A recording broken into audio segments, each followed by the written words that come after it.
Good evening and welcome to the work session for the Cleveland Heights University Heights City Schools of Tuesday, the 20th of September, 2022. Mr. Gaynor, will you call the roll, please? Ms. Wright. Here. Mr. Posh. Mr. Hines. Here. Ms. Serini. Here. Ms. Lewis. Here. May I have a motion to consider the consent agenda, please? I move we consider the consent agenda. Do I hear a second? Second. Any thoughts on the consent agenda, or comments or questions? Nope. I had one and now I've got to find it because of course I lost it way down at the bottom. I have one question regarding the resignation for the aides. Ask away. Are we, I noticed it was 4. Are we replacing or have we been able to replace? I will have to ask. The 3 lunch aides? Yes. So these current positions are posted. Mhm. Once they resign, then we post them right after board takes action. Oh, I see. So we will post them and try to fill them as soon as possible. Okay, thank you. You're welcome. And then I had a question concerning impractical transportation. It looks like the one student attends a CMSD charter school, and I was a little surprised by that students who live in our district can do that. I assume they can, since this child does, but I was just surprised. CMSD is, I know that CMSD has schools that are open enrollment. Open enrollment, right. So okay, thank you. Campus International That would explain it being then. one of them. Or by lottery, some of them you can get in by lottery. Yeah, I suspect it's probably the open enrollment issue that is allowing that to happen. Okay. And then, of course, we wouldn't want to transport there, so. Right. Anything else about the consent agenda? If not, then Mr. Gaynor, will you? Ms. Wright. Yes. Mr. Hines. Yes. Ms. Serini. Yes. Ms. Lewis. Yes. Ms. Kirby, I leave it up to you now. All right, first part of the update, good evening, is the final reading of policies Group A. Back to Dr. Lombardo. All right, sorry about that. All right, this is the third and final reading of the 13 policies.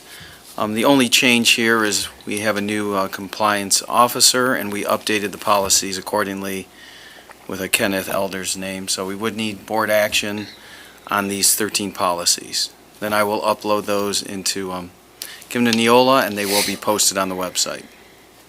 Terrific. And we had no questions the last 2 times because it's just the one name that was changed.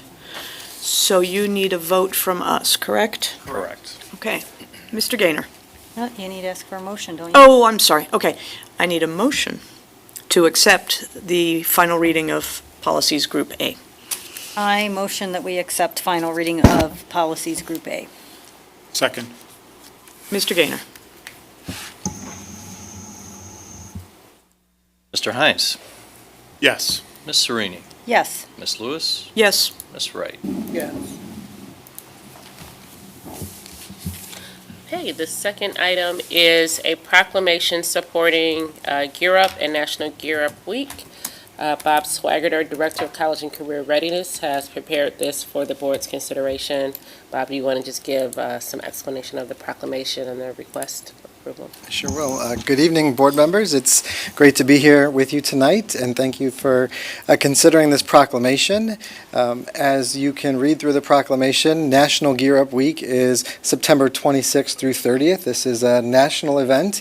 We are honored to participate because of our awarding of 2 Gear Up grants. We've got one that is serving the class of 2023, And then we also have another grant that is serving the students in the classes of 2027 and 2028. Those are our current 7th and 8th graders.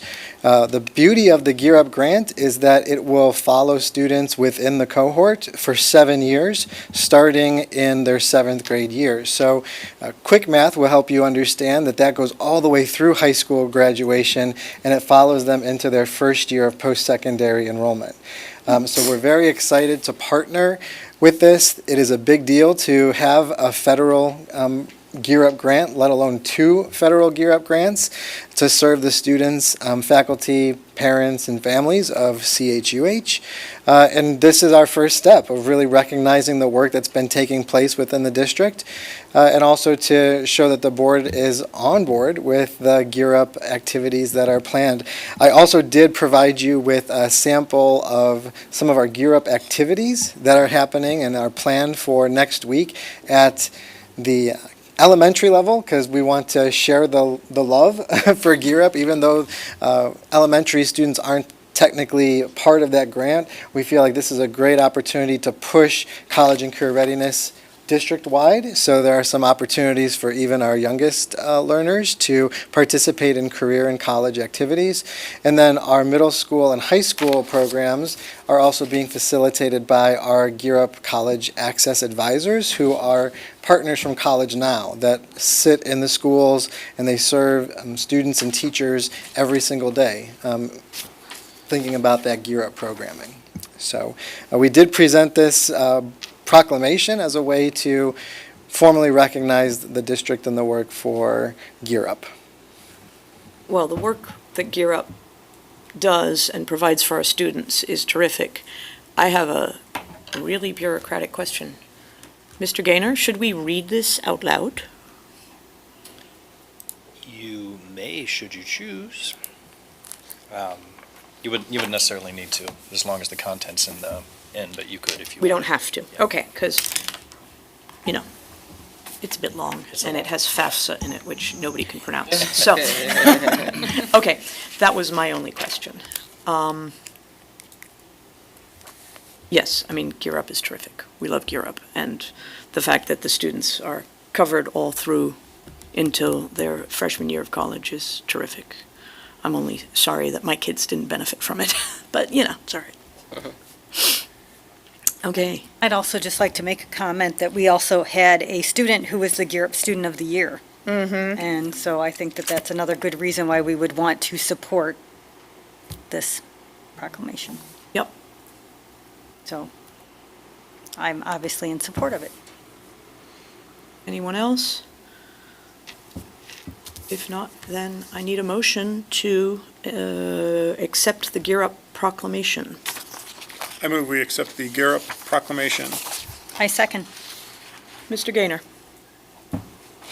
Ms. Serini, Yes. Ms. Lewis, Yes. Ms. Wright, Yes. Mr. Hines. Yes. Excellent. And next, the meat of the night.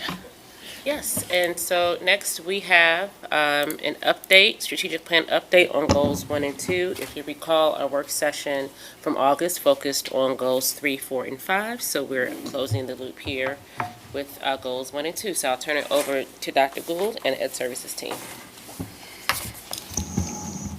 Good evening, board members.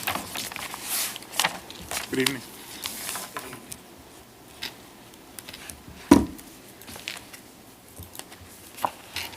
So this evening, we will be sharing an update, as Superintendent Kirby has shared, a presentation on goals 1 and 2.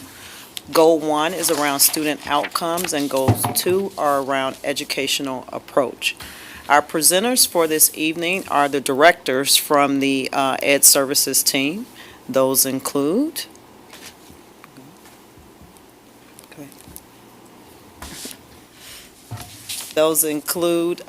myself as the Assistant Superintendent, LaShonda Abadustar, our Director of SEL and Academic Support, Allison Bird, Director of Data Research and Assessment, Christina Bauer, Director of Curriculum and Instruction, Karen Liddell Anderson, Director of Student Services, and Bob Swaggart, Director of College and Career Readiness.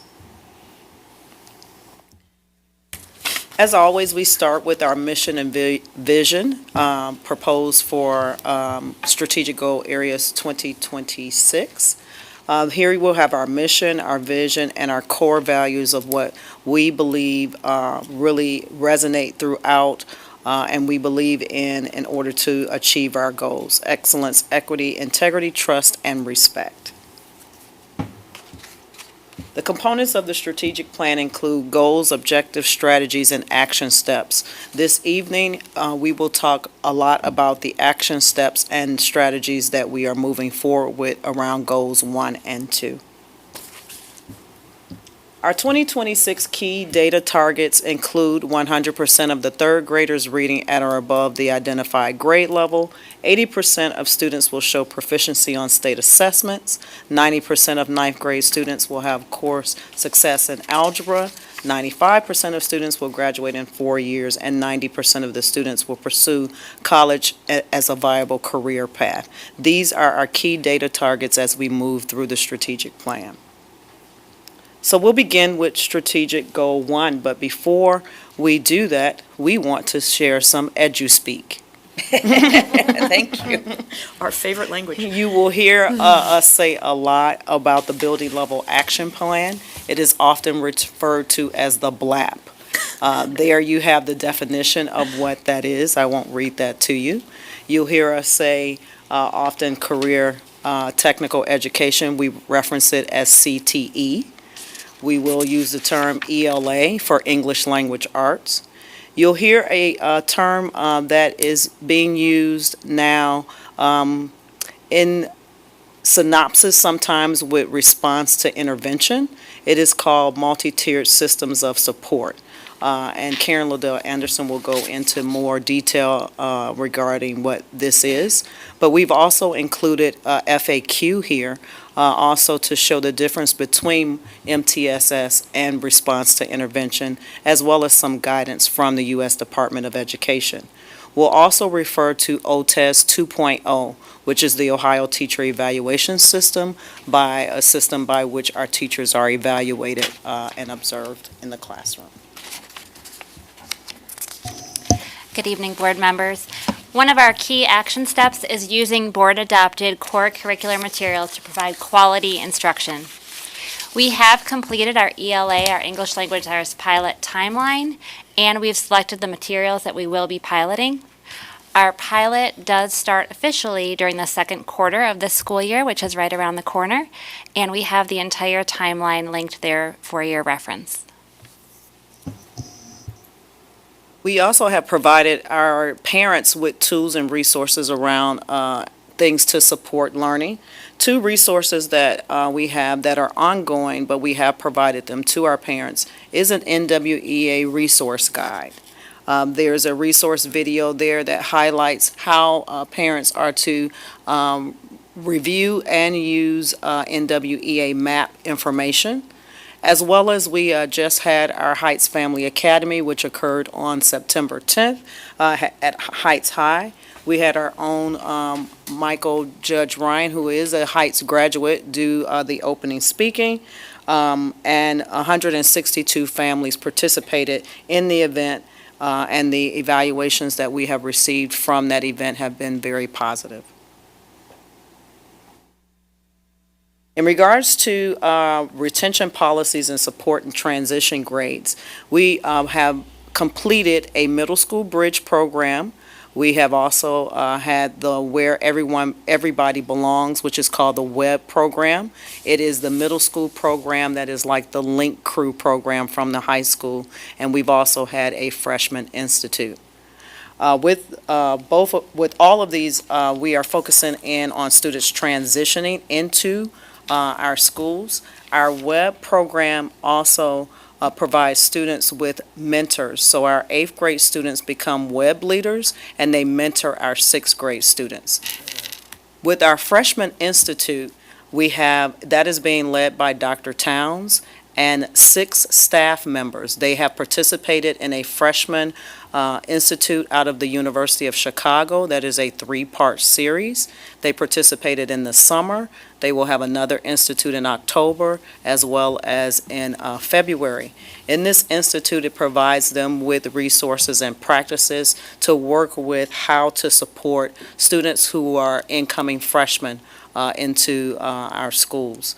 This summer, they targeted 80 students to participate in the first part of the institute for students. 30 students participated, and then in the orientation, 180 students participated in the orientation.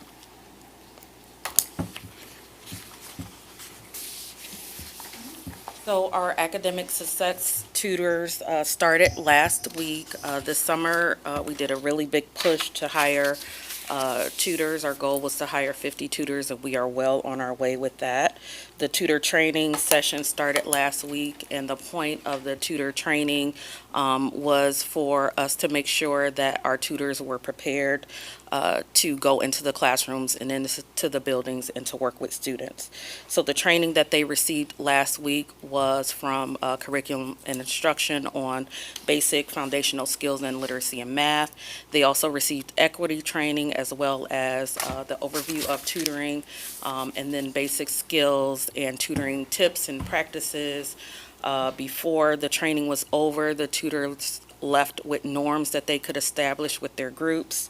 And then they also were able to have strategies to build relationships with students, because we know that one of the things that helps students succeed is the relationships that they have with the adults that are working with them. Last week, we have 17 that started. Hooray.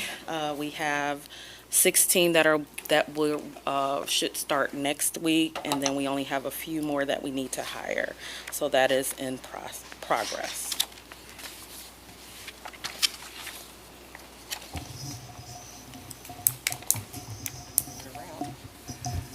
Okay, and you're going to be hearing a lot about MTSS, which is a multi-tier system of support. We're going to give you a brief overview. Dr. Gould asked me to just give a brief overview in addition to what MTSS is as it relates to where we are with the progress. You can see right there with the progress that we are creating a draft handbook. We're doing that with a company called Branching Minds, so that's what we're doing in terms of being in progress with that particular area there. Also, in terms of in progress, we have the initial draft version of the handbook. We're about to finalize that, and that will involve many members of the curriculum instruction team, district level staff, just in terms of getting final input. But just a quick overview in terms of what MTSS is and what MTSS is not. MTSS is, it is a framework designed to help every student succeed and to help every educator help every student succeed. Where did it come from? It came from, it's a combination of other sort of frameworks, which included response to intervention and PBIS. How are MTSS and RTI different?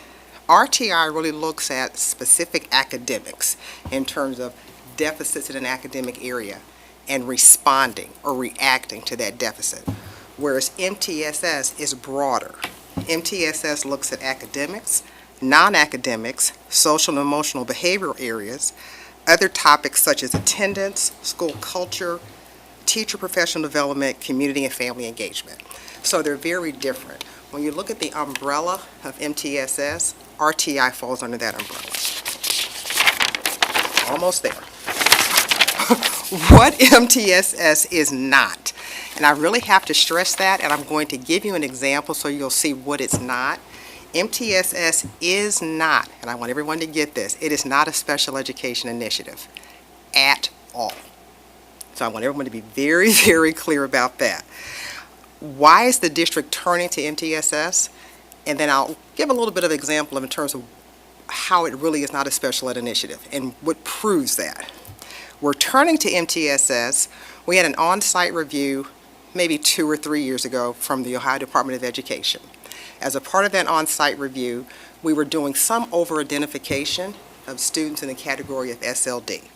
So as a part of our corrective action, the Ohio Department of Education said, okay, there may be some over-identification in students as SLD. We're going to allow you to use what is called Coordinated Early Intervening Services dollars to support this over-identification. What you saw earlier was a link, I think the first or so slide, that connects you to what's the criteria for using these Coordinated Early Intervening Services dollars. So that's a federal term. If you read the document, the only way these funds can be used, they are exclusively to support general education. And it's unusual to see a federal document that it says to the exclusion of students with a disability. The reason for that is because we already get federal funds to support students with disabilities. So they're saying what they allowed us to do, IDEA has a provision that if there is an area where there is a significant enough of a concern, and again, you can't address what you don't acknowledge. If there's a significant enough of a concern in an area, they allow a 15% set aside for IDEA funds to come to the general ed world and say, we're going to help you. The help that we're giving to the general ed world is, we don't want any more special ed students. So IDEA says, take this 15% set aside. It is not for students with disabilities, and give it to the general ed environment to make the core stronger so that you can stop students from trickling up the tier and needing special ed services. So that's how we got to MTSS. With that criteria, with the Coordinated Early Intervening Services, we had to get approval from the Ohio Department of Education through our ESC to be able to use the funds for MTSS. So they had to say, yes, this is to support the general ed environment. You'll read the document, it says to the exclusion of, it has to be for general ed teachers. So I just wanted you to have the federal document so you're clear. It's really a general ed initiative. They do have one provision, because it's like, how can you do co-teaching and have a special ed student in a classroom and a gen ed student in a classroom? They have a provision that you'll see, I believe, on question 3 that talks about if it's a school-wide support, they acknowledge there's no way on earth that you can have a school-wide support and this teacher got a wonderful training, a gen ed teacher got a training on making the core stronger. There's a special ed student sitting in front of her. Well, yes, that special ed student might benefit from that. So they acknowledge that. But they stress this is to make the core stronger with general ed teachers so that students don't trickle up and need special ed services. So just wanted to make sure we had that context before we go on. Okay?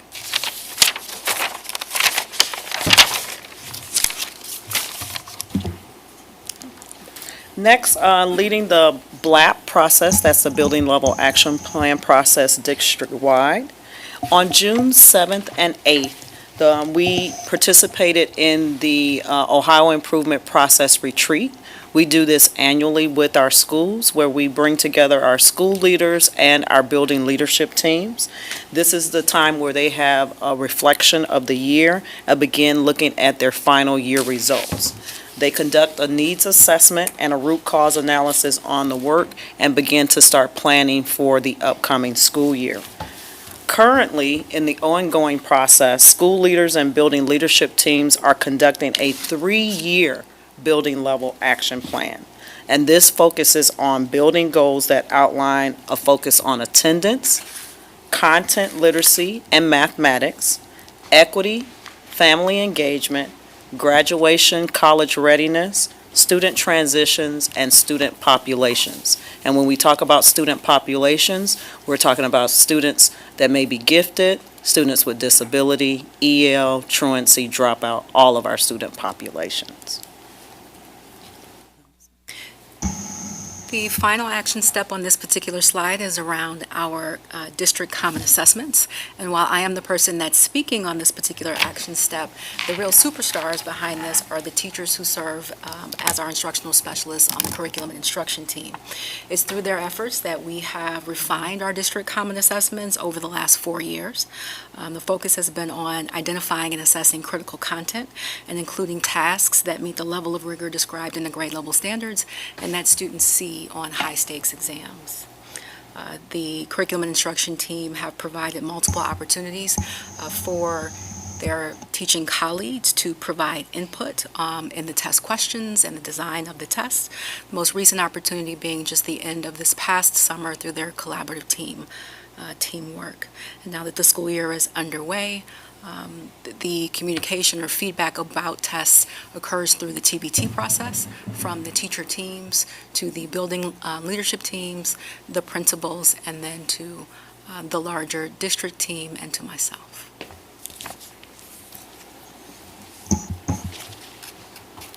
Next, we'll take a look at implementing the teacher evaluation system, OTES 2.0. We were doing OTES 1.0, and so now we are in the revised state of OTES 2.0.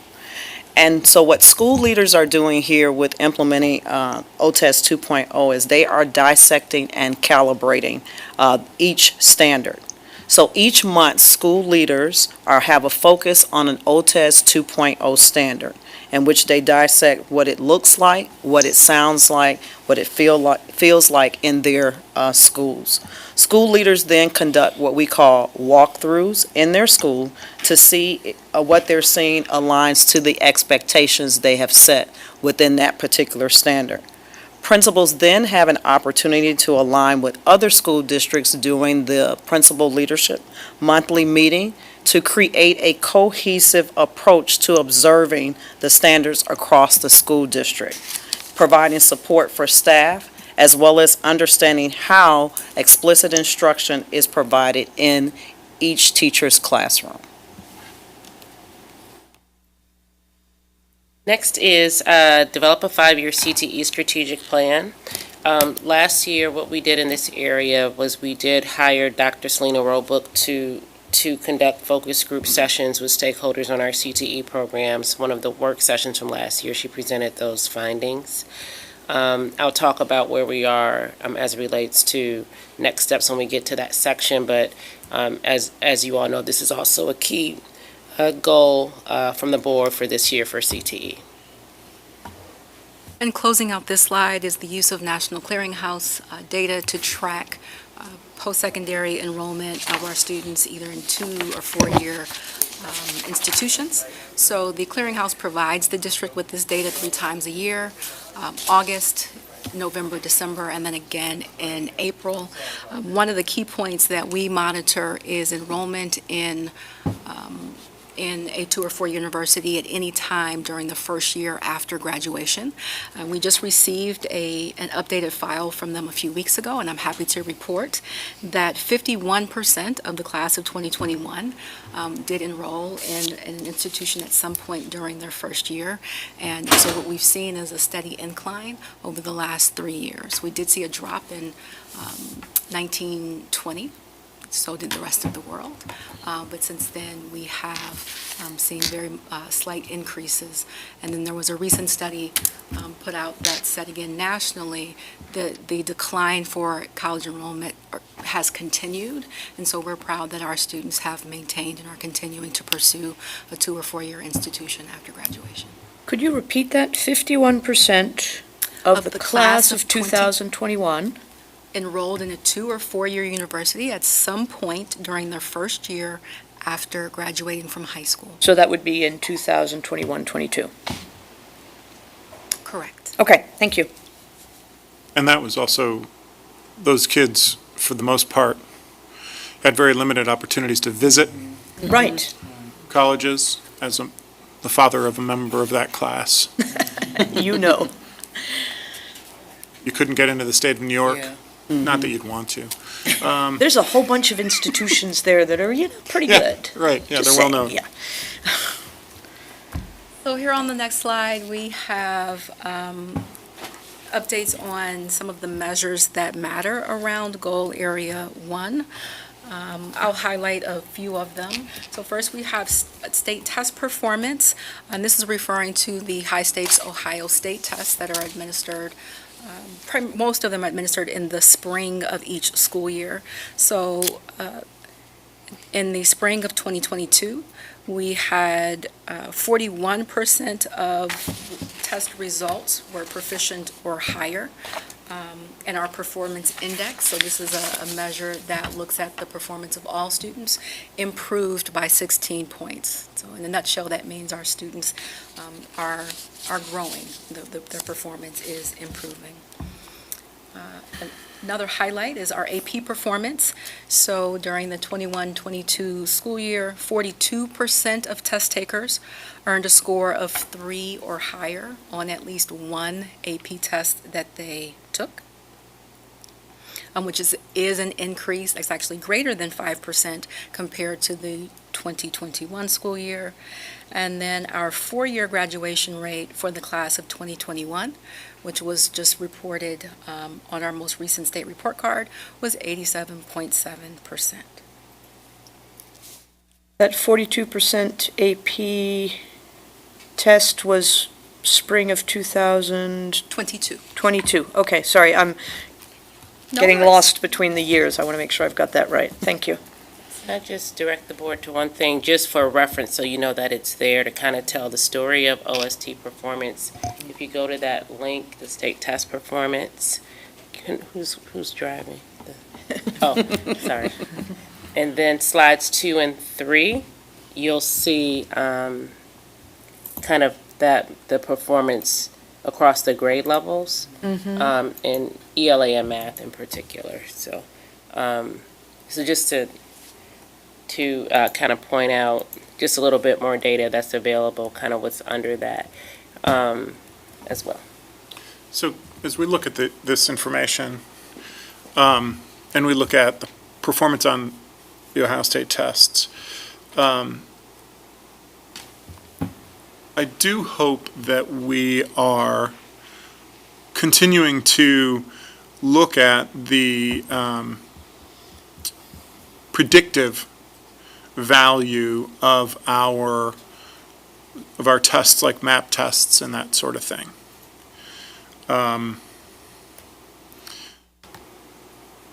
Only because if we are finding that the map tests, for instance, are not really predictive, then I think it's important that as we do curriculum revision, we also really think about our throughout the year testing revision as well.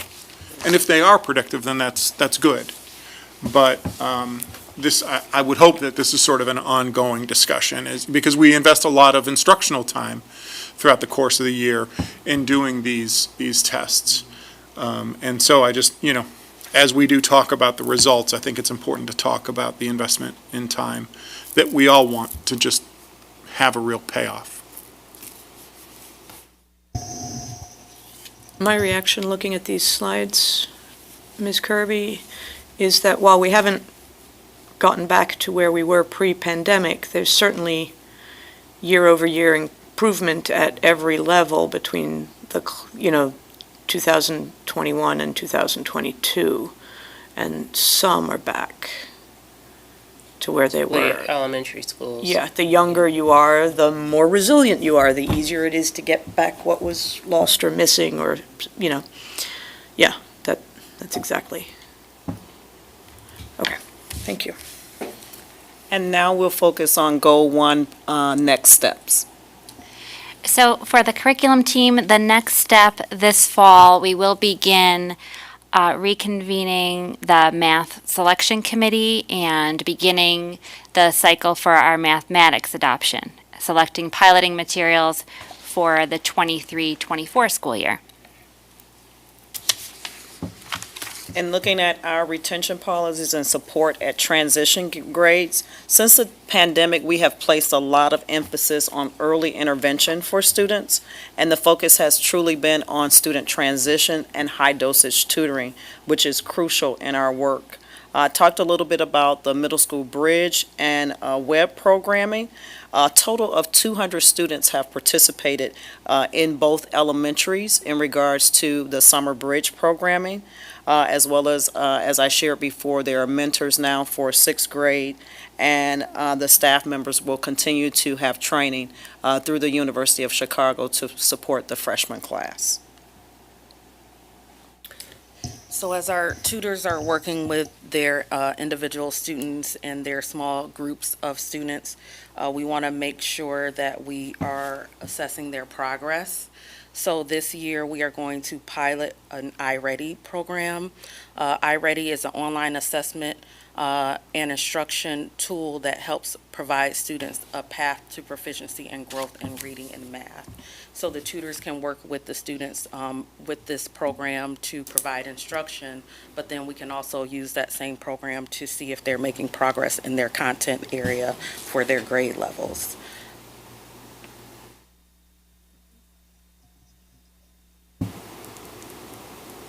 Okay, the next step for our MTSS work is to transition our current or existing student assistance teams to MTSS.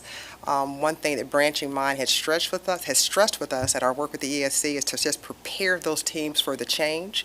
So this year we really are preparing them for that transition, going from a SAT team to an MTSS team. And that is going to include, a huge part of that transition is going to include professional development, which will be heavily focused on our general ed teachers. For CTE, we have secured the services of Steve Farnsworth. Steve is currently the interim director of the Four Cities Educational Compact. So similar to us, it's a compact that serves 4 different districts: Barberton, Copley, Norton, and Wadsworth. He's been a superintendent for over 26 years and has extensive experience in CTE. So he will be in touch actually with board members as one of his first steps to get feedback and to understand the ground. He'll be looking at some of the data from last year.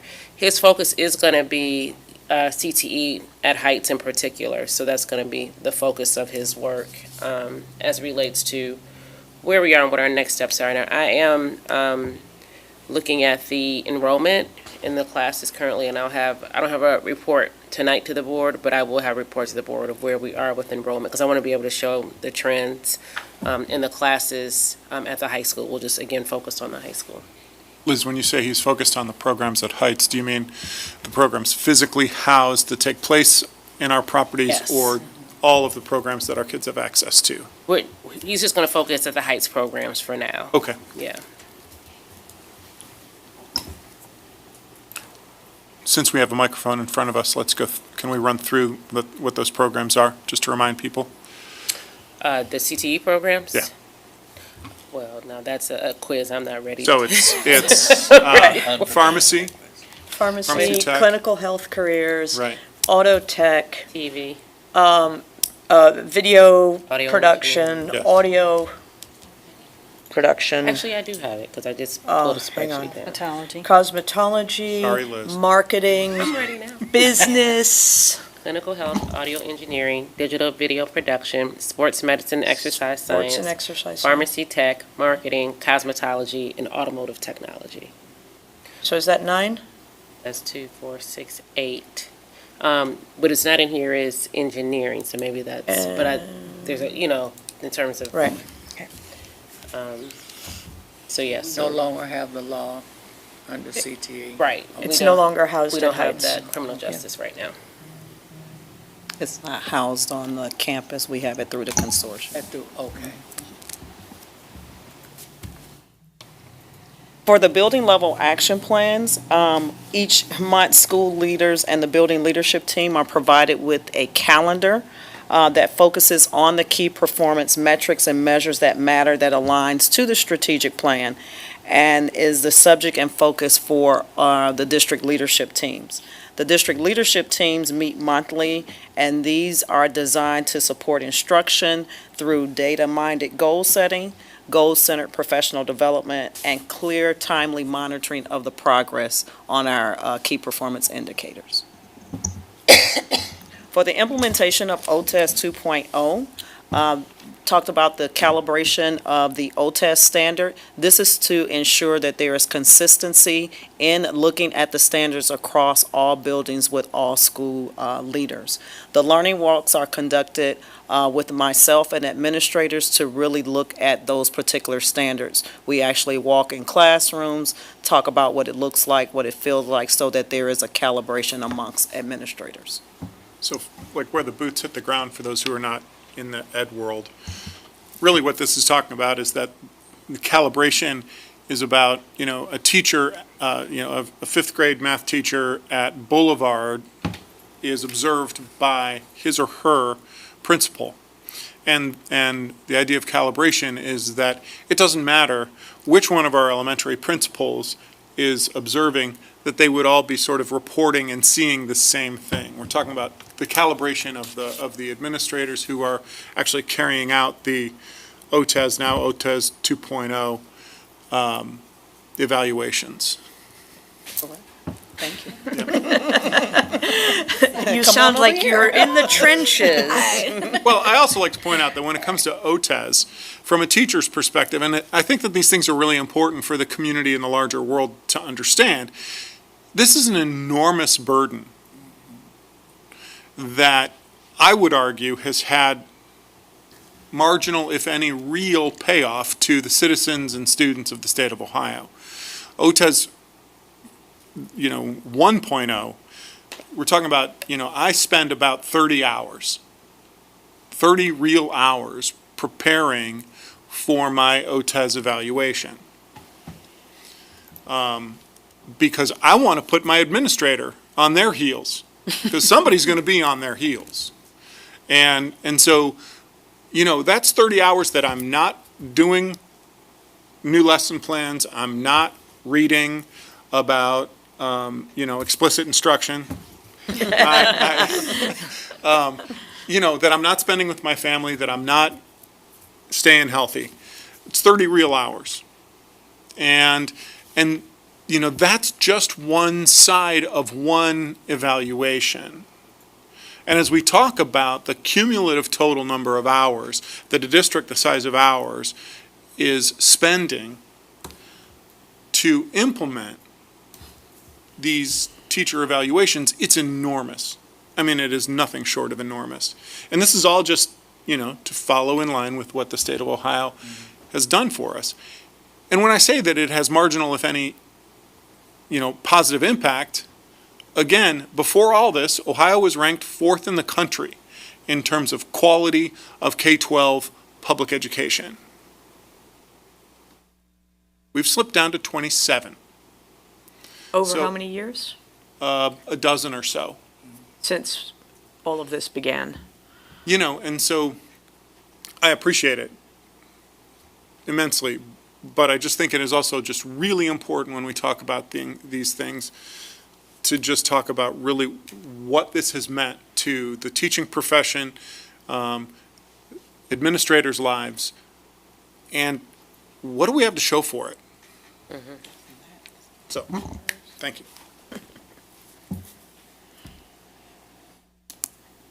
Assessments. Yes. So, the final bullet point on this particular slide is related to assessments. One of the many benefits to our strategic plan of 2026 is that it pushes us to talk about and lift up the work that is most important, right? And to have an understanding about where we want to go. And we do recognize it is a continuous process. So a little bit earlier, Mr. Hines talked about, really looking at the results from the many assessments that we use to see, what they say about instruction and what students are learning and how all of these different assessments are connected. So next steps related to assessments, we will continue to look at our results and have these discussions, certainly identify our strengths and lift up areas where we need improvement. And again, the benefit of the plan is that it does push us for that more frequent monitoring for us to have discussions about how our students are performing. And even in our evaluations, there is an opportunity for the teacher and the administrator to provide feedback and find some commonalities and some positives that really have a positive impact on instruction.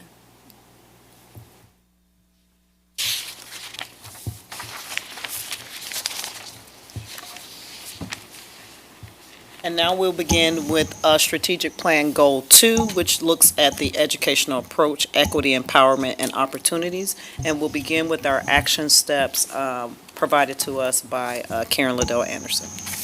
Okay, the update here is going to begin with our co-teaching, which we are very excited about our co-teaching. We are in progress as it relates to a co-teaching observation form. and our administrators will be trained, who are part of the cadre, will be trained in the use of that observation form. The next step that we have in progress is that we have a consultant, Savannah Flakes, and she'll be working with us as it relates to observing those teams and giving those teams feedback. Next, we have our PBIS work. What's going to be happening is our PBIS teams are going to be receiving training from our SST, and also we're going to be conducting a tiered fidelity inventory. What is SST? State support team. Thank you. Okay, sorry, there you go. Well, no, it's just, that's one I didn't catch. Usually I know them. Okay, sorry, it just kind of slipped out. And we're going to be doing our tiered fidelity inventory, and I didn't even put what SST stands for on there. We'll correct that. So the tiered fidelity inventory, we kind of do that annually, so we'll be doing that with our PBIS work. Then we're going to talk very briefly, just an update in terms of our discipline task force. We do continue to have quarterly discipline task force meetings where we review discipline data. Also, in addition to that, there are secondary data cohort meetings where that data and next steps are reviewed. Okay.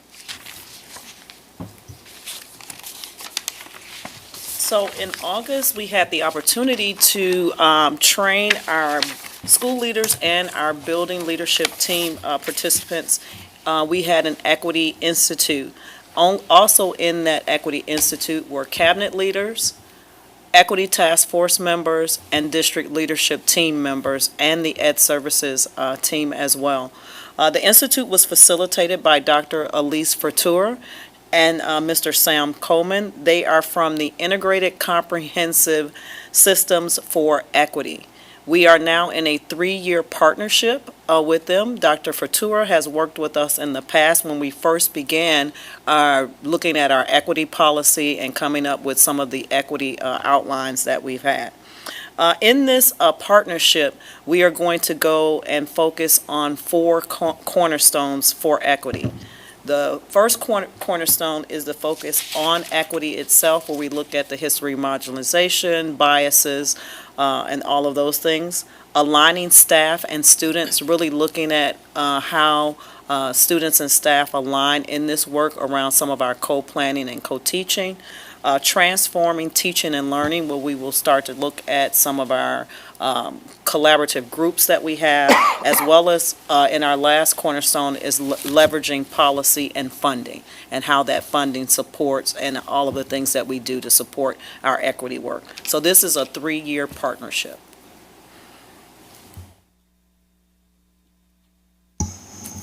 So as we think about continuing the work we've done around college and career readiness, we actually will go back to the task force, the college and career task force that met really throughout the 1920 and 2021 school years. That group met virtually, and so what we want to do is take those recommendations and really now actionize them. So we are going to continue to use that blueprint. We want to establish alignment with the different programs offered in CHUH, including our College Now partners, the Gear Up and Educational Talent Search programs. Combine that with CTE programming that offers certifications and micro-credentials for students, and really start to think about what is that end goal of our CHUH graduate. Okay, well, as you know from the last time I was before the board, we've made a significant investment as a district in smart panel technology. And whenever we make any kind of investment in technology, it's critical that we are training the staff in how to appropriately use that technology to impact classroom instruction. So that work is continuing. Teachers did have an opportunity in August to have some initial training on the smart panels, and we will be continuing that work. We have some trainers coming back in October as well as November, and then we're really going to focus on training our tech coaches to really continue to support that work moving forward. We also have been working with the staff at various levels on Tier 1 instructional strategies, and our focus continues to be the 13 elements of explicit instruction. This work started in the 1920 school year, and it's continuing. So we're trying to be very consistent and clear with our staff. And then for the final bullet point, we are continuing to focus on early learning, and we want to reconvene key stakeholders and engage them in that work.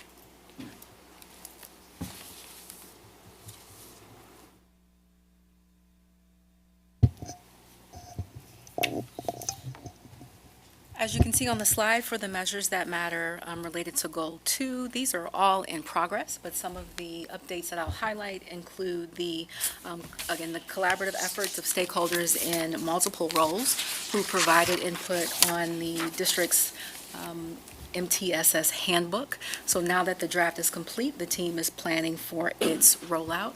Again, given the detail that Mrs. Liddell Anderson shared. 100% of our schools have active PBIS teams and programs that they are implementing throughout the school year. And another highlight, again, is the use of our building level action plans to document all of our school improvement plans.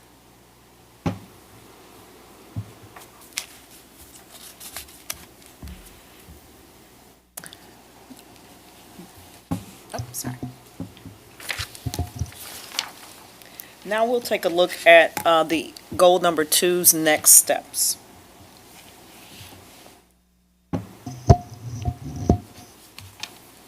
And we'll begin with Ms. Liddell Anderson.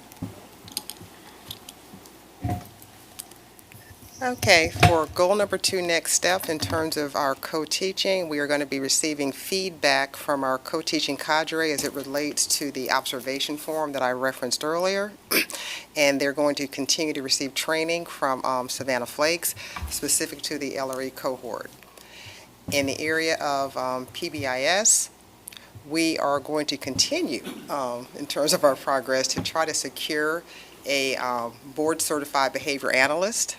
And we are also going to be completing some Tier 1 fidelity training as it relates to our tiered fidelity inventory. Okay. Regarding equity planning, our goal is for our equity task force and ed services team to help support our building leadership teams. Our building leadership teams will become what we call our equity champions to help us make sure that we are doing our equity modules, which is the focus on equity throughout our schools. So they will be delivering these models to the staff. We will also have coaching sessions to support the teams with Dr. Elise Fertura and the building leadership teams to help them talk through some of the modules and some of the support that they may need to continue on that road of being an equity champion. For the building level action plans, we are in the process of reviewing our building level action plans and providing feedback to our schools as they begin to prepare for the upcoming instructional learning walks. As we continue to develop the portrait of Cleveland Heights High School graduate, we know that creates an opportunity to align some of our resources and really do some brainstorming with our community and with our stakeholders to really define what that graduate looks like and make sure that they are equipped not just to exit high school, but to then launch into their post-secondary life. And for Tier 1 instruction, our curriculum and instruction team will continue to work with our grade level teams at the elementary schools, the middle schools, and then our touching all of our departments through our high school department liaisons. We also are focusing on improving Tier 1 mathematics instruction. So Mrs. Liddell Anderson has been working with the Math Root Cause Analysis Committee, and we will begin to implement some of those recommendations from that group. This concludes the updates, action steps, and next steps for goals 1 and 2, and we are open for questions. Well, first of all, thank you. This is very comprehensive. I have 2 questions which cropped up as you were making your presentation. And the first one is, what changes have you implemented to the assessments or the assessment cycle based on sort of the increased feedback mechanism? Have you changed timing of things or the kinds of assessments? And why? So the why is the easiest part, because Okay. that comes directly from feedback from classroom teachers. So an elementary example of that is in grade 5 during the pandemic, when we were under remote instruction, the order or the sequencing of the units taught were changed. Given being in that remote environment, there were multiple reasons for the change. And now that we are back in the classroom, the teachers met with Joyce Bukovac, one of our instructional specialists, and decided to adjust the sequence again. And so then the tests needed to be adjusted for that reason. A 6th grade example, really it's middle school. We found that some of the assessments it was not easy to allow students to use some of the technology enhancements that are available to them. One of them being the programming that allows the computer to read the text aloud to them. So those assessments are being revamped. And again, that came directly, bless you, feedback from the staff. And then high school example, we have met with the biology team. Actually, that's not 100% accurate. Met with the science department liaison, one of the biology teachers who was representing the other biology teachers, and a school principal from the high school to discuss the biology unit tests. So they wanted to condense the number of tests that were administered throughout the year. There were actually 11 assessments that were focused on a single standard throughout the instruction, and through our conversation and looking at the way that they developed the way that they conducted their planning, thought it would be best to reduce the number of assessments and focus on more than one standard. So we're going from 11 tests to 4 that'll be administered on a quarterly basis. And again, that came directly from feedback from them, and then having the conversation to make sure that we were understanding each other. Another change with the biology test is that, again, because we work to use released Ohio State test questions where we can, so that was also another decision that we would use released biology questions for these common assessments. Thank you. You're welcome. And then I have another question, which is how many different English language arts curricula are we going to be piloting in November? Oh, for the year. Right, but we start Right. soon is what I'm. We are. So at each level, it looks a little different, but we are piloting at the elementary level. We have 3 different programs, Into Reading, My View, and Wonders. And then at the secondary level, we have, I think it's a total of 4 different programs. I'm going to need to, no, it looks like only 3. Amplify ELA, My Perspectives, and Study Sync. So that means that some students will be continuing with the old curriculum, and then we have students who will be trying out, and their teachers, obviously, each of these 3 new. And then at the end of the year, everybody gets together and figures out which is the best choice. Well, we are piloting during the second quarter. Okay. So for the teachers who are piloting, they are going to start receiving some professional development next month. And then they will also have weekly check-ins with the publishers and with their colleagues who are publishing or who are piloting the same curricular tools so that they can have that collaboration time. And throughout the whole process, throughout the second quarter, we'll be gathering feedback from the teachers and the students on what's working and certainly looking at our data as well. And then we'll be back, the CNI team will be back with you early in 2023 to start making some recommendations. Okay. Thank you. Okay, so after the pilot is over, then you'll make the recommendations. I mean, where do we go from here after the pilot is complete? Yeah, so Bob, can you go to that timeline that's linked? So there's an ELA timeline, just to give you the whole perspective. And so we can skip slide one, because most of that has already happened, but this is sort of a 2-year process, which is why we're now starting with math. I know we're talking the questions about ELA, but that's why we're starting with math, because it's a 2-year development. So right now, you can see we're in the training phase for those pilot teachers who have been identified. And then as we get into the pilot beginning in November and December, then by January, we're really bringing that committee back together. They will, again, consult with each other, look at the data. They will be prepared to make a recommendation, and then we'll be here at the board meeting with you making a recommendation as early as February for the program or programs that we want to purchase that would be implemented in the 23-24 school year. Sounds weird to say that. Yeah.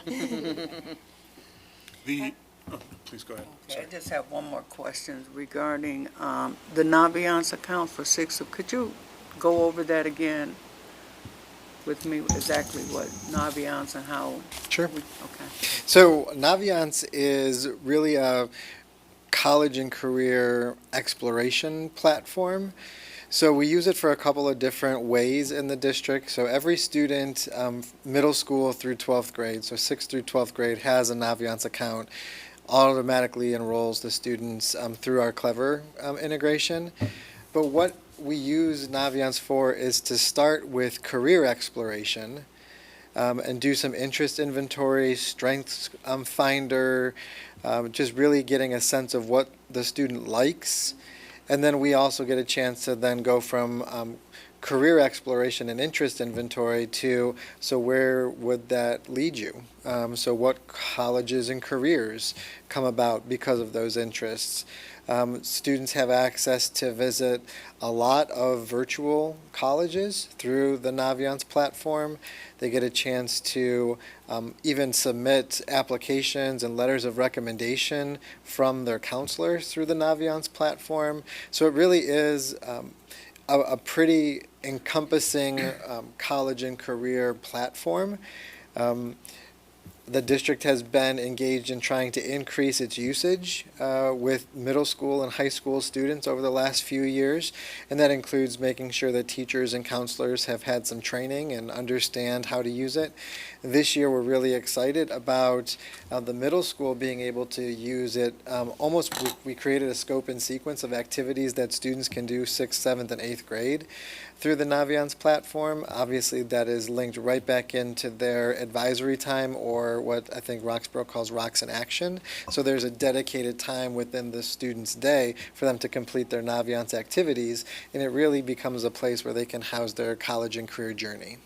And parents can access it as well? Correct. Okay. Yes. How do we bring parents into the journey proactively? Because a lot of this is happening in the school building, and families need to know about it and understand how to use it and its power, and then they can be, encouraging from the other direction. Yeah, I think that's an excellent question about how to create that partnership. I think our first step is just creating that scope and sequence for students, and then giving them some opportunities to complete those surveys, to do the activities that are listed within Naviance. But obviously, as we continue to have the support of our Gear Up college access advisors at the middle school right now, this is a great time to forge that relationship between school and home. Mm-hmm. So I know that we've done some additional outreach.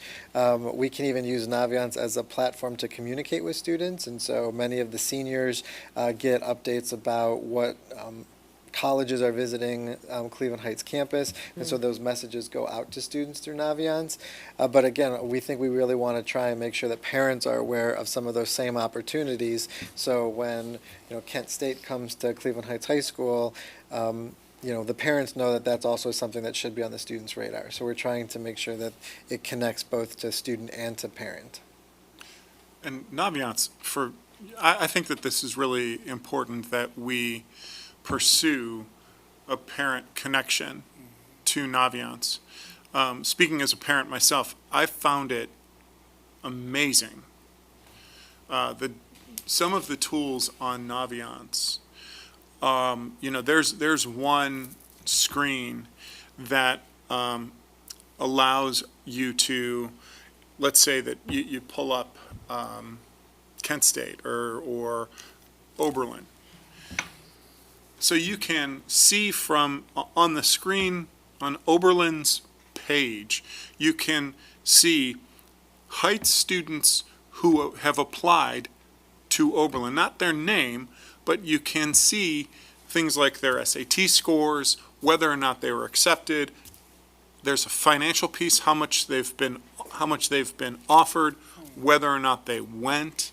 I mean, so that allows current high school students to kind of gauge whether this might be a good fit or not. And for family members, I could see that being very valuable. I, as a parent, thought Naviance was really cool and useful, and my two refused to use it. So right. They also weren't getting anything in the classroom in a concerted fashion yet, because that was a little bit early on in our adoption of it. So if the students are learning its value in the building, and we can get parents and family members to see it at home as well, I mean, it is very powerful. It really seems to me that this is something that we could build some great sort of parent instruction starting in junior year around really how to use this amazing tool to its fullest advantage.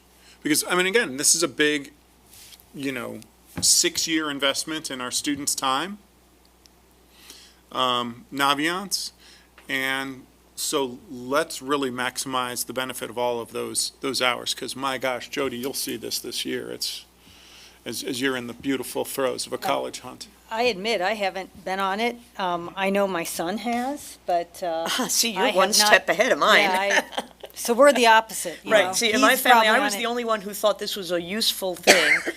He's probably on But it daily. I'm sure and he is I'm not. different sort of so- child. But I should get on it, and I should, he's Yeah. a different sort of Saying child. Naviance in my house inspired the biggest eye roll in history. Really?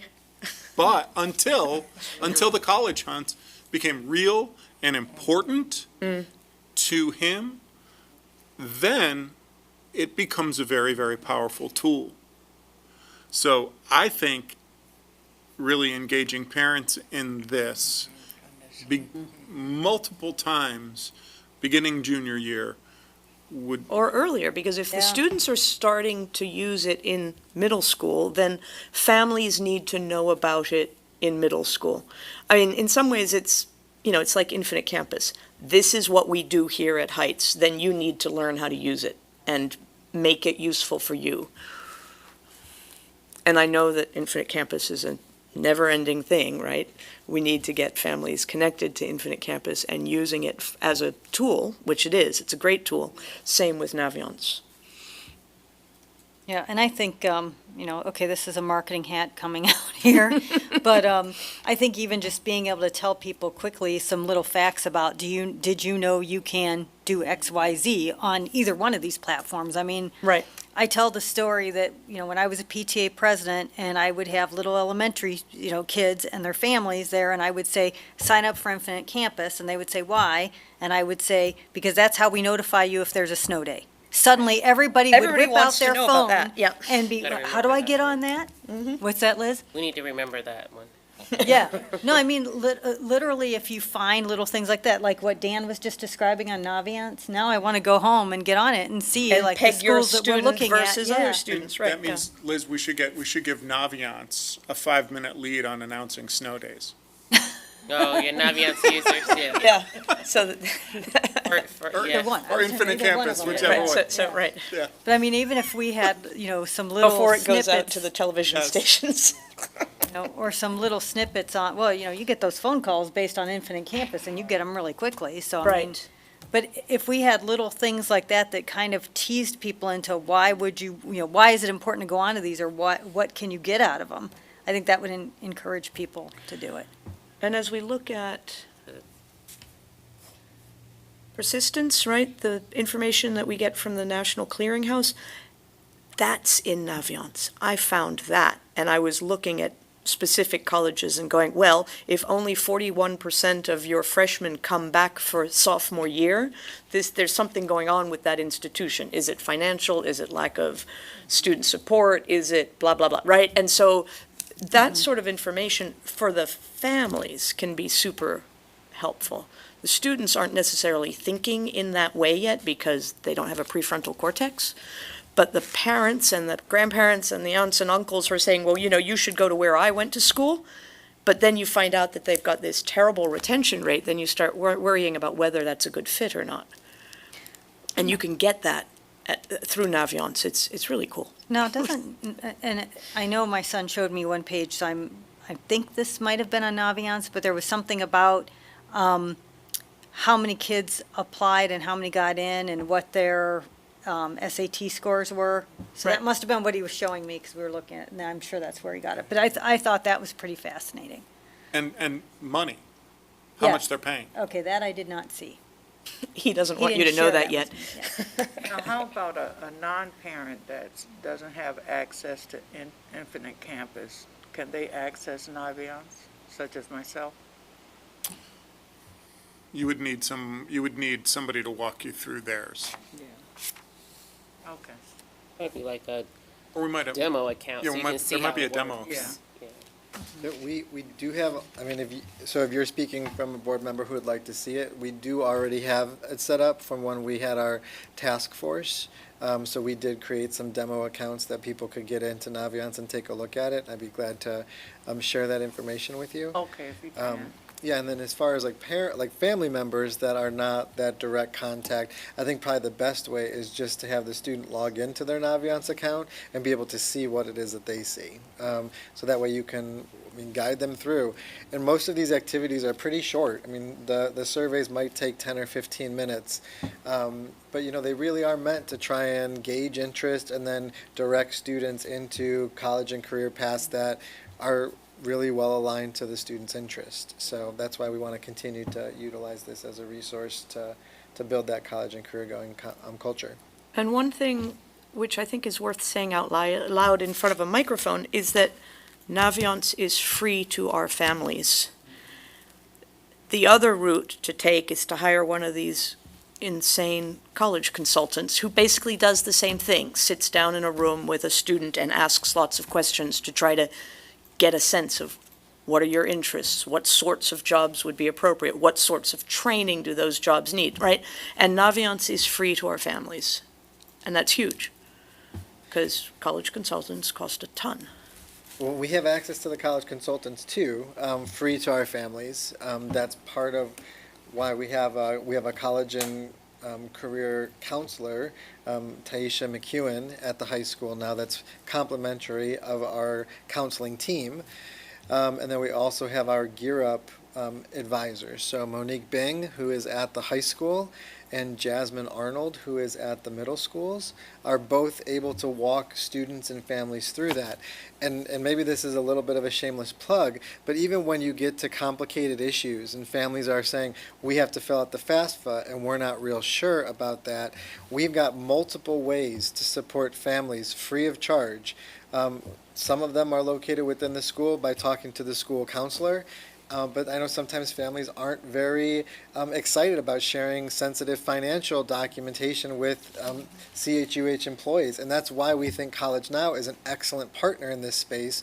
We've actually had our College Now College Access advisors meet parents at their office downtown at 6:00 p.m. to walk them through FAFSA completion. So we've got a multi-pronged approach to helping parents and students navigate these waters. You do not have to go at it alone. If people are watching at home or online, they That's can. amazing, because the FAFSA is killer. There's a lot of steps with the FAFSA, and Yeah. as Dr. Abdusattar and I were talking about, even just completing the Common App. You think that it seems very straightforward until it's not, or until you have a question. And we do have a lot of resources available to help students and families, and you shouldn't have to go outside of the district in order to find the resources for that. While we're plugging that, we're That's having why one we of just those- declared Gear Up Week, right? Because we really love Gear Up. Okay. Yes, and we have one of these coming up. There's a Fafsa Night on October 6th at the high school, just as a plug, since we're talking about that. It's on my calendar. And you'll be there. I will be there. I did have a couple of questions. Are you guys done? Mm-hmm. Have at it. So I take my notes on the slide, so I'll tell you the slide number, and then I'll go through the question. So slide number 9, when you were talking about the things that we're doing as far as like the middle school bridge program, the Where Everybody Belongs, the Freshman Institute, the tutoring, how are we attempting to include students that are transitioning into Heights? I know we tend to get, eighth graders they come to us in ninth grade, they didn't attend school here, K through 12. How are we including them, and are there any programs that we're doing to help those students transition? Do they get this information at registration? Do they get it when, they're scheduling their classes? I just wondering, how do we get those students plugged in quickly so they feel like they're part of Heights right away and can take advantage of these programs? So for clarification, Ms. Rainey, are you talking about students who came after? Well, Or- kids, if you're transitioning into Heights and you didn't go here, Go to the middle you didn't schools. go, or you didn't go to the elementary, say you went somewhere else, K through 5, and now you're a new 6th grader, and maybe we find out a week before school starts, or, maybe you're an 8th grader and you're coming to Heights for 9th grade. That's what I'm asking, like, how do we make sure those families are included and get plugged into some of these activities that we have? So for the Freshman Institute, it's targeted at all of the ninth graders, not just our students that transition from the middle school. Okay. So all that information went to every ninth grader who was enrolled in our Enrolled. high school. Okay, Yeah. so it's not something that they would get, like, the day they register, or it's just okay, No, so the first part of the program was very targeted. It was targeted for students who they wanted to look at from an academic and both behavioral side. So that was the first part of the institute. okay, The second part was an overall orientation for all freshmen okay. So as long as they were enrolled at the time. at the time? Yes. Okay, And then there's a follow-up after that with class meetings for all Okay. of the students once they're finally in the school. okay, great. Did they do the link crew with them again this year? Or they didn't do link crew? No. with them? They did the framework from the Freshman Institute. Okay. And then on slide 13, when we were talking about piloting the iReady program, and we said we did it in 3 elementaries and a middle school, which schools were we doing that at? Currently, we are going to pilot iReady at Rocks Middle, Okay. Canterbury, Oxford, and Noble. And how were those schools selected? It was by principal choice. Okay. I have to make my little plug here. We seem to always do everything at Rocks Middle, and Monticello always seems to follow. And I'd like us to be able to change that in some ways. I would like Monticello to be considered first for some of these programs. Oh, well, Monticello could have done it. They all could have done it, but we Yeah. just wanted, I think with the tutors, and you can correct me, LaShonda, some of the principals have their own idea of how they're going to use the the tutors a little differently. Okay, Same goal of getting them, getting student support, but some of them just have different models, so we wanted to provide some flexibility there. Yes, Okay. it was offered to all 11 schools. okay. Oh, okay, that's good to know. And if I may, Mrs. Serini, it's also important to note that the other schools aren't without. So we do have iReady and MAP are similar products. And Okay. the individual learning paths that are developed based on students' rich score from MAP also provide that individualized learning plan and let's say instructional strategies, but the coaching for students to use as well. So that's why it's really just a pilot to see, to be able to look at both programs without there being a loss, if that makes sense, because the other schools will continue to use MAP, and the schools that are participating in the pilot for iReady have also completed well, this week concludes MAP testing, so it's not it's an either or, it's an and for those that are piloting it, and we'll look at both programs to see the benefits of them and if it's something that we want to continue. Okay, thank you. And then, just to comment on slide 14, I know you guys are doing, administrators are doing learning walks because of OTES, but I just want to remind you that at some point, board likes to do walkthroughs and just get those dates to us early so we can get them on our calendars. That's just my. Yes, please. And then my last comment is around slide 17, and I really like that we have focus and resources on college and career. I like that you're looking at the recommendations from the College and Career Task Force, and you're looking to, we're starting to actually implement those. And I was just wondering if, this is a question to Liz, we, the board, can start getting regular updates on how, these are going with college and career, just like we get on some of the other topics, like the sexual harassment task force. We get regular updates from you on those things, and I would like to hear college and career regular updates. It's nice to finally be talking about students and college and career and not COVID constantly. So let's have more of that. And thank you, everyone, for this presentation and all the time and effort that goes into putting something like this together. I want to thank the team as well, because we have a day-long principals meeting tomorrow, and I know that after this session, you'll be going to finalize that. So thank you all. Thank you very much. Thank you. Yeah, thank you. The only other thing I want to just bring up quickly is a couple things on the calendar before we adjourn. Just to say out loud again, next week on Tuesday, the 27th, the Lay Facilities Committee is meeting here at 5:30. At 7 o'clock, the Reaching Heights Board is meeting at Coventry.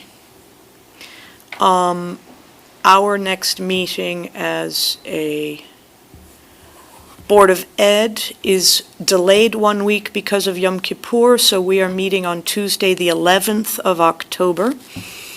And I want to keep saying that out loud every chance I get. Question on lay facility, who's on that committee? Dan and I are both on that. And the only other unusual thing is that we have a board retreat scheduled for Saturday, the 8th of September, and it is now at 9 o'clock in the morning, not in the afternoon, so that we can make sure the VAA people can come. So I'm saying that out loud as well. And that's Sorry? on Sunday? 8th of October. Did I say? You said September. I said September. I'm sorry, That's 8th of all right. October. I'm staring at the word October. Okay, great, It's a excellent. Saturday, right? It is a Yeah, it's a Saturday. Saturday. We have to get up early. Yep. All right, at least it's not Sunday, so, Okay, anything else? I've got three little ones. Yes, sir. Well, not little ones. First of all, I wanted to say thank you to everybody involved in a fantastic homecoming weekend. The parade was amazing. Thank you in particular to Chrissy Gallagher for countless hours building that pretty much from scratch after having lost it for the past 2 years due to COVID. Chrissy, you're amazing. And then her not being able to enjoy much of it herself. Congratulations to the new inductees into the Cleveland Heights High's Distinguished Alumni Hall of Fame. What an amazing group of people who were just such a great example of who we are. Fantastic. Just the breadth of excellence on that stage was really amazing. Congratulations to our undefeated varsity football team at Heights High. We are 5-0. We are currently ranked 10th in the AP poll for Ohio. Yep. That's Second amazing. in northeastern Ohio. There's just one other school with a Saint something in front of it. Yeah, we don't need to worry about them yet. So, good luck to the team as they travel to Strongsville this weekend. And that's all of my scribbled notes. Okay.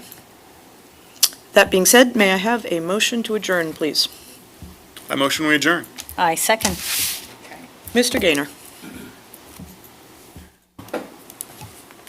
Ms. Wright, Yes. Mr. Hines, Yes. Ms. Serini, Yes. Ms. Lewis. Yes.